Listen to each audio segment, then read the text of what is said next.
যে মানুষটা তোমাকে কথায় কথায় সন্দেহ করে, যদি তুমি তাকে কল কিংবা মেসেজ একটু দেরিতে করো আর সে যদি তোমায় সন্দেহ করে, তাহলে মনে রেখো সে তোমাকে এই জন্যই সন্দেহ করে কারণ সে তোমাকে হারানোর ভয় করে। তুমি তাকে কল কিংবা মেসেজ না করলে অথবা তার মেসেজের কোনো রিপ্লাই না দিলে তার প্রচণ্ড কষ্ট হয় আর সে সেটা সহ্য করতে পারে না, তখনই সে তোমাকে সন্দেহ করে।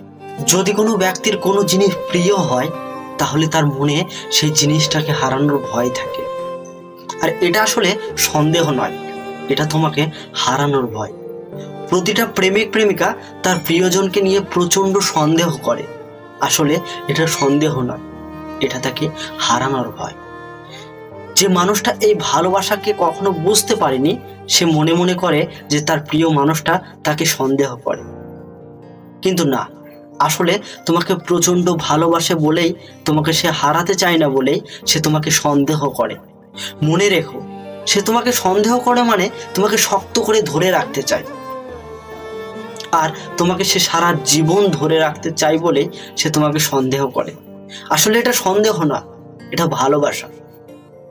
তুমি অনলাইনে আছো অথবা তুমি তাকে কোনো গুরুত্ব দিচ্ছ না, তাকে কোনো মেসেজ করছো না অথবা তার মেসেজের কোনো রিপ্লাই দিচ্ছ না, এতে তার প্রচণ্ড কষ্ট হয় আর এটাই মনে হয় যে তুমি অন্য কারোর সাথে কথা বলতে ব্যস্ত আছো অথবা অন্য কাউকে সময় দিচ্ছ। সে তোমাকে ভালোবাসে বলেই তোমার উপর রাগ দেখায়, তোমার উপর অভিমান করে, তোমাকে সন্দেহ করে।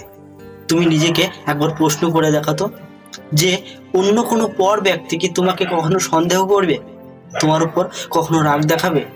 কখনোই না, কারণ সে তোমাকে ভালোবাসে না। সো বন্ধুরা, যে তোমাকে প্রকৃত ভালোবাসবে সে তোমার উপর সন্দেহ করবে, তোমাকে রাগ দেখাবে, কারণ সে তোমাকে ভালোবাসে, প্রচণ্ড ভালোবাসে।